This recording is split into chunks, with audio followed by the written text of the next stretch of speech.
ہمارے رب العالمین 2:14 میں فرماتے ہیں ام حسبتم ان تدخلوا الجنت ولما یأتیکم مثل الذین خلوا من قبلکم مستهم البأساء والضراء وزلزلوا حتى يقول الرسول والذين آمنوا معه متى نصر الله ألا إن نصر الله قریب۔ کیا تم گمان کیے بیٹھے ہو کہ جنت میں چلے جاؤ گے؟ اب تک تم پر وہ حالات نہیں آئے جو تم سے پہلے لوگوں پر آئے تھے۔ انہیں بیماریاں اور مصیبتیں بھی پہنچیں اور وہ یہاں تک جھنجھوڑے گئے کہ رسول اور اس کے ساتھ کے ایمان والے کہنے لگے کہ اللہ کی مدد کب آئے گی؟ سن رکھو، اللہ کی مدد قریب ہی ہے۔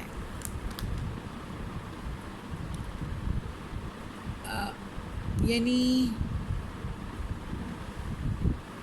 مدینے کے ہجرت کے بعد جب مسلمانوں کو یہودی اور منافق اور مشرکین عرب سے بہت اذیتیں اور تکلیفیں پہنچیں تو بعض مسلمانوں نے نبی کریم صلی اللہ علیہ وسلم سے شکایت کی، جس پر مسلمانوں کی تسلی کے لیے یہ آیت نازل ہوئی اور نبی کریم صلی اللہ علیہ وآلہ وسلم اسی طرح پریشانی میں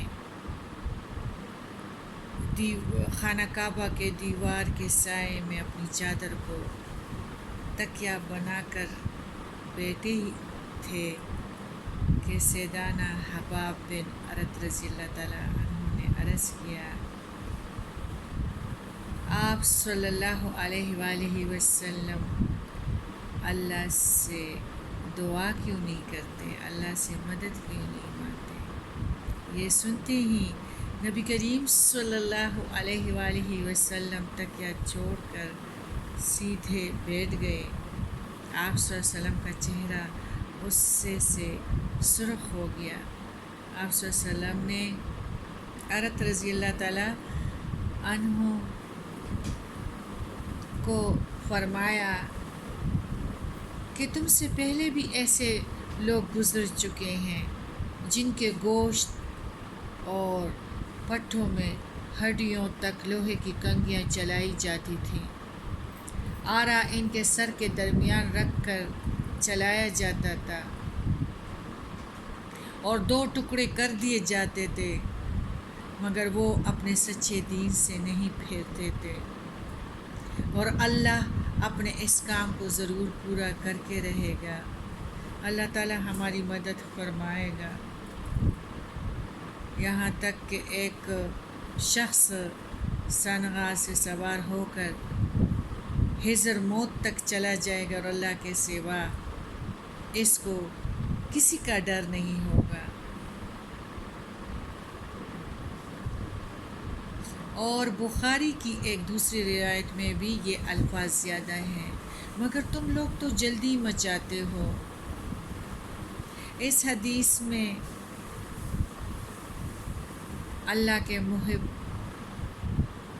لوگوں کے لیے، اللہ اور رسول کے عاشقوں کے لیے کئی بشارتیں ہیں کہ کافروں کی ضرر رسانی اور اذیتوں کا دور جو ہے وہ عنقریب ختم ہونے والا ہے، اور پھر اللہ تعالیٰ کے محبوب مسلمانوں کی حکومت قائم ہوگی جس میں ہر ایک کو پرامن زندگی بسر کرنا میسر آئے گی۔ کسی چور، ڈاکو، لٹیرے کو یہ جرت نہ ہوگی کہ وہ دوسروں کے مال کی طرف نظر بر کر دیکھ بھی سکیں گے۔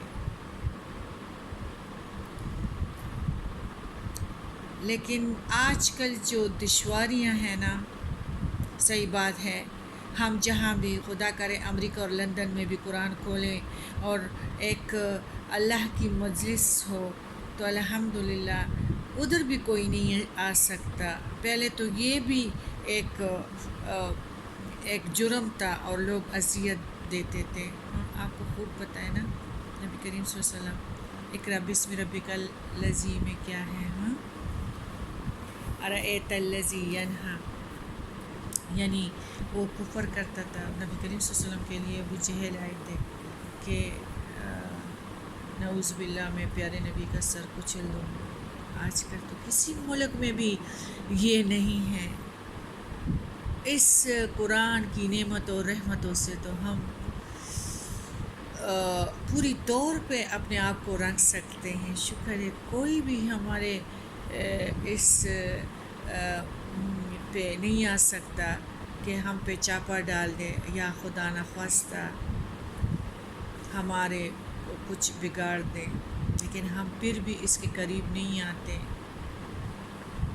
تو جو دشواریاں اور مصائب ہیں یہ ہمارے عملوں کی وجہ سے ہیں، کیونکہ ہم باطلوں کی نقل کرتے ہیں مغرب کی وجہ سے اور ان کے مقابلے کرتے ہیں کہ اگر وہ ان سے 1 انچ بھی پیچھے نہ رہ جائیں تو اللہ کی مدد کس طرح آئے گی. اللہ تعالیٰ نے تو ہمیں شکر ہے اتنی سہولت دی ہیں کہ قرآن پاک اور مساجد جو ہے الحمدللہ ہر جگہ ہے. عورتوں کے لیے بھی امریکہ، اسپین، جرمنی جہاں بھی جاؤ تو عورتوں اور مردوں کے مدارس بھی ہیں اور نماز کے لیے بھی جگہ ہیں. لیکن ہم میں وہی جو قدیم انسان تھے ان میں جذب خوف بالکل نہیں تھا، تو ان پہ بھی طوفان آئے ہیں، زلزلے آئے ہیں، وباؤں کے شکار ہوئے ہیں کیونکہ ان میں خوف کا جذبہ نہیں تھا. ہاں، اور وہ اسی طرح اسلام کے مخالف لوگوں کے پر یعنی بہت محبت ان کے ساتھ کرتے تھے. تو دنیا میں بخار انسان پہ کیسے آئے گی؟ درختوں پہ پھل کیسے لگیں گے؟ فصلیں کیسے اگے گی؟ رحمت کی بارشیں کیسے ہوگی؟ چاندنی میں ٹھنڈک کیسے ہوگی؟ چاندنی کی جو روشنی ہے نا، اس سے پھلوں اور سبزیوں کو مٹھاس ملتا ہے، دودھ کو مٹھاس ملتا ہے. آج کل ہم کہتے ہیں نا چین نے سب کچھ بگاڑ دیا ہے. نہیں، ہمارے اعمال نے سب کچھ بگاڑ دیا ہے. ہم خود ہر بندہ فرعون انا ربکم الاعلی، جس طرح فرعون نے دعویٰ کیا تھا کہ جس طرح میں چاہوں تو میں اپنی زندگی گزار سکتی ہوں. نہیں، حدود کو کراس کرنے والے جو ہے ان کے دل میں اللہ نہیں ہو سکتا، اور جس بدن میں اللہ کا گھر نہیں ہے تو وہ رحمان کا بندہ نہیں ہے، اور اس کا دل منور نہیں ہو سکتا. ضد اور ہر درمی پہ اگر ہم غور کریں گے تو اس حقیقت کو ہم جان لیں گے. انسان، فطرتی انسان کا اصل روح جو ہے نا وہ قرآن پاک ہے، جس کا پتہ قرآن کریم دے رہا ہے، اور وہ نہیں ہے جو مغربی لوگ نشاندہی کرتے ہیں اور ہم اسی پہ جا رہے ہیں. تو نعمت تو چھین جانے کا ہی نام ہے. جس انسان کو مغربی علوم کے اور مغربی اور ہندوستان کے لباس عزیز ہیں تو ان کو زلزلوں کا خطرہ کیسے نہ ہوگا؟ ان کو سیلاب کا خطرہ کیسے نہ ہوگا؟ وہ وباؤں سے کیسے بچیں گے؟ کیونکہ نعمت کفران نعمت کی سزائیں یہی ہے نا. تو ہمارے اندر یہ چیز ہے، دنیا کا رزق کامیابی کا معیار نہیں ہے۔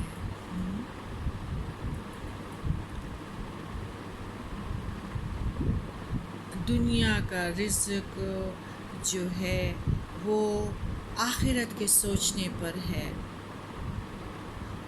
دنیا کی کامیابی بھی آخرت کی نجات کے لیے جب ہم کوشش کریں گے تو اللہ تعالیٰ بلند تر مقامات دنیا میں بھی عطا کریں گے، اور آخرت میں بھی نیچے ہونے سے اللہ تعالیٰ ہمیں انشاءاللہ بچا کے رکھے گا۔ تو جس طرح ہمارے اعمال ہے تو ہم تو غالب آنے کی خواب تو دیکھ ہی نہیں سکتے، بگاڑ ہی بگاڑ ہے۔ اخلاقی بگاڑ ہماری شروع ہوئی ہے، اور خالق اور رازق کو بھول گئے ہیں، تو دشواریاں ہیں۔ اور جو ہمارے درمیان ہر بندہ سرکش ہے، ہر بندے نے کپڑے اتار دیے ہیں، کوئی دریغ نہیں کرتا، ہر کوئی چاہتا ہے کہ میں یہودیوں سے بھی زیادہ ننگا ہو جاؤں، ہندوؤں سے بھی زیادہ آگے بڑھ جاؤں۔ تو کیا یہ اصل دین ہے؟ جب نفس کے ساتھ جہاد نہیں کر سکتے تو ملتوں سے تو جہاد دور کی بات ہے۔ سب سے بڑی بات زوال کی یہ ہے کہ وہ لوگ ہمیں کچھ دکھا دیتے ہیں تو ان کے نقش قدم پہ محض دنیا کی خاطر کہ ہم دنیا میں چمکتے ستارے نظر آئیں، کچھ عجیب چیزیں نظر آئیں، تو دنیا تو محض دارالامتحان ہے، دارالجزا تو نہیں ہے۔ اسی کلیات کے لیے تو پیارے نبی آئے تھے، پیارے نبی کو ہمارا روشن کتاب قرآن پاک دیا تھا تاکہ اس کی وجہ سے ہم میں عقل سلیم آئے۔ یونیورسٹی اور ڈگریوں سے صرف رپورٹ بن سکتے ہو، یہی بندر بن سکتے ہو، لیکن جب وہ قرآن کو ترجمے کے ساتھ پڑھو گے تو انشاءاللہ اختیار کا غلط استعمال پھر نہیں کرو گے، غلط راہوں پہ پھر تم لوگوں کو کوئی نہیں ڈال سکے گا۔ اور اسی میں شکر گزاری کا جذبہ ہے، اور اسی کی طرح اسی کے ذریعے سے بندگی کی طرف مائل ہو جاؤ گے۔